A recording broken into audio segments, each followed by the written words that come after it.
Okay, so many years ago, you had said something about your mama being a big fish in a little pond, and that really stuck with me because she's like the go-to person for the sports stuff, photography. She's that's who's taking the pictures.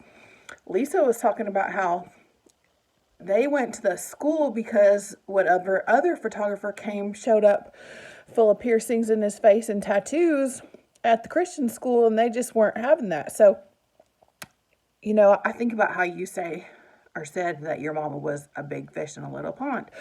So, Tuesday morning, as I'm on my way to my quilt group that I was going to be very on time for probably the first time ever, I'm talking to the Lord as I'm driving down the road because that's what I do. Like, he's in my passenger seat, he's my friend. Like, this is what's going on in my life.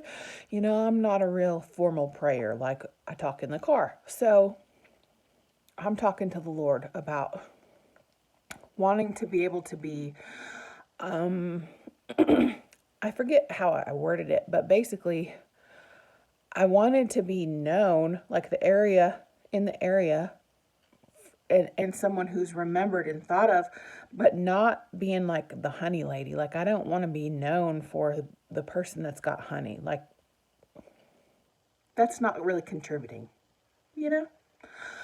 So, anyway, it takes me about, I'd say, anywhere from 12 to 15 minutes to drive to the place that I'm going.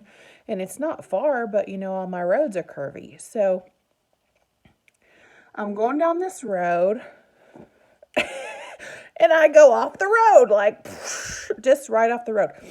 I was obviously going too fast. It was raining, it had rained. I don't know. It wasn't raining at the minute, but I was going too fast. I wasn't going crazy fast. I wasn't going Lindsay in a Charger fast. I was just going too fast for the conditions at hand. Okay, it happens. Well, now I'm off the road and now I can't get out. Well, you know how I feel about asking boys for help for things we can do ourselves.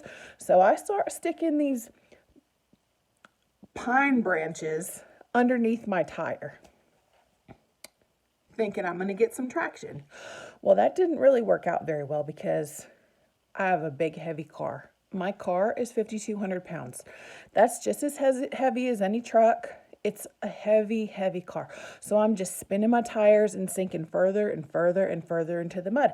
And probably after about maybe 15 minutes, this man had come out of his house and he says, "Hey, I'd like to help you. Let's see what we got going on." And I said, "Thank you."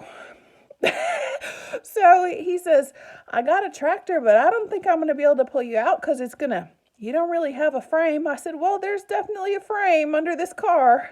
And he says, "Well, there's not really anything to hook to." Okay, well, we're going to have to try something different, he says. So he tries to put some boards under my tires. That didn't work either. Well, here comes Granny Bond right around that same curve. And he stops and he says, "Why in the hell are you on the side of the road?" And I was like, he says, this is what he said. He says, "Was you drinking?" Just like that. "Was you drinking?" "No." I said, "I was talking to the Lord." And he says, "Jesus, take the wheel is not the thing to do around this curve." And I said, "I know." And he said, "What are you doing?" And I was like, "I was talking to the Lord. I'm trying to go somewhere." So him and that man ended up pushing me out of the car. Or, pushing my car out of it worked out. They pushed on my car. I put it in first gear, went real slow. They were able to get me out of the mud. Okay. So when you said a few minutes ago about how you wished you lived in a place like me, I was just thinking about how that was probably the Lord trying to humble me because I'm saying the wrong prayer, I guess.